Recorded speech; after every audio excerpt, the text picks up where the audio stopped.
whispering in the trees. It's two sailors and they're on leave. Now, Shane, you've written a book here. It's called "Are You Dead Yet?" Can you give us a little Reader's Digest version about it? Well, basically, the book consists of a adolescent who was trying to convicted of murdering his best friend. And during this young man's life, he was severely bullied and molested by a very prestigious college professor. And I just wanted to get the real story behind the convicted killer's eyes. I got you. Okay. So, what would you say drove a 15-year-old to go to such extremes? Well, what drove him, like I said, from the time that he was old enough to enter school, he was severely bullied. He was the kid that sat in the back of the classroom and didn't raise his hand, that didn't want to be bothered. And he didn't have many friends, and he was severely bullied, and very unfortunate, it seems like today it pops up more and more, that he was sexually molested from the ages of 9 to 13. And I feel that in the heat of the moment or in argument, he just lost himself. You know, things kept building up. Never got a chance to sit down and talk to anybody about it. Kind of burying all those memories and those feelings. And unfortunately, he ended up losing it, and it cost him and a person's life. Yeah, it's very tragic, Shane, and I'm going to get my hands on your book. Preacher has it at his house right now. You know, bullying itself seems to be a national issue as of late. There's been a lot of anti-bullying campaigns going around. I don't know if you're familiar or not with a lady called Megan Meyer. Are you familiar with her story? I am not.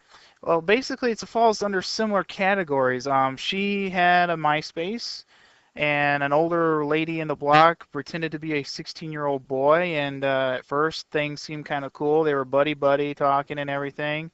And then all of a sudden the mom kind of turned on her and just started telling her all kinds of mean and hateful things. And one day her parents go in and find her hanging in her closet.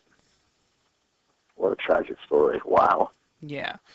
In fact, her story has gotten so much media coverage. This happened back in, I believe, 2006.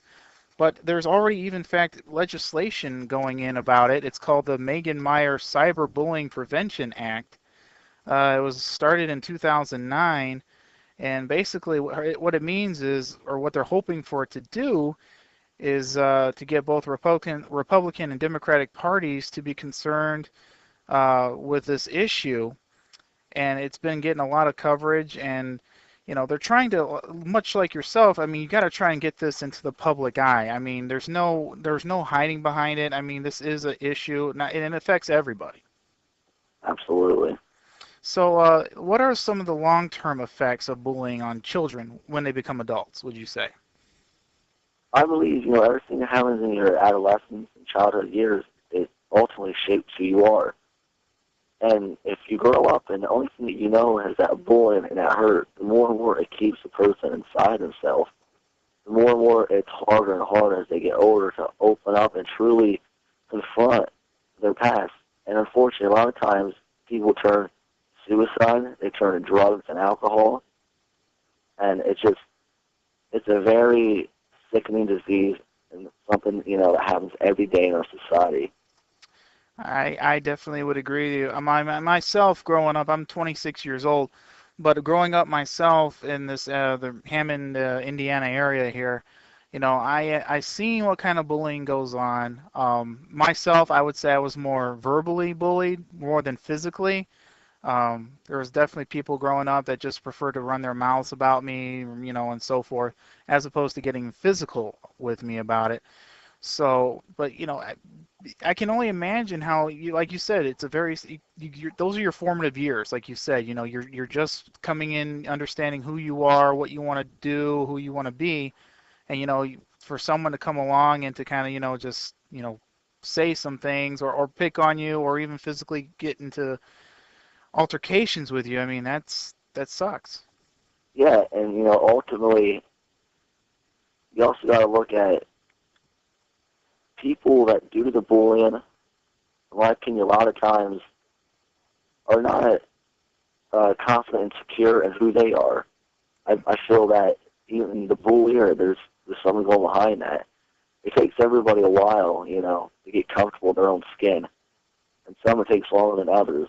And my point being, the people that are out there doing the hurting, like you mentioned, you know, what would make an adult woman pretend to be a 16-year-old boy to hurt somebody? Exactly. And that's something at one point in her life, you know, a lot of times a bullier is taking their current, his or her frustrations, what's going on in their life or in their past, out, you know, to hurt someone else, to make someone else feel that pain and hurt also.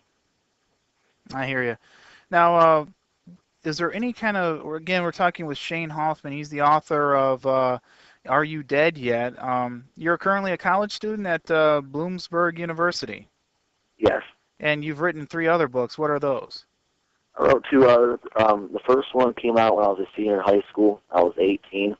That basically dealt with a lot of drug use was a big part of my life. Not for me personally, but through my family and many loved ones. And I lost a very close relative that was basically a brother to me when I was 17 years old due to heroin. And during all these, you know, trauma years, I kept a journal.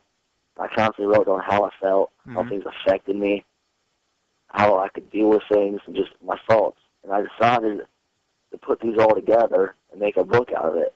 And I know texting on really writing books or getting heavily into the writing field. Right. Once this book got published, everybody started telling me how good it was, and I had people tell me how much it affected them, how much they could relate to it. And in some way, someone to tell you thank you because you did something that you love, there's no better feeling.